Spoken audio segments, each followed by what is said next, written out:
म्हणजे असे काय दिवे लावले त्यांनी? या जगात जे दिवे लागतात ते त्यांच्यामुळेच. हो, म्हणून फोटो? मग माझा फोटो का नाकारलास तू? तुम्ही असे काय दिवे लावलेत?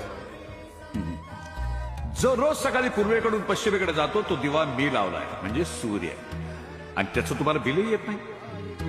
तुम्ही मानव जातीनं या जगामध्ये जेवढे बल्ब लावलेत ना तेवढे सूर्य फिरवतो मी ब्रह्मांडामध्ये. आज थॉमस म्हणाला होता, if electricity is creativity then there should be one creator, but I am not. म्हणजे वीज ही निर्मिती असेल तर कुणीतरी निर्माता असणारच. कोण आहे? मी आहे. व्याकुळलेल्या जीवाचा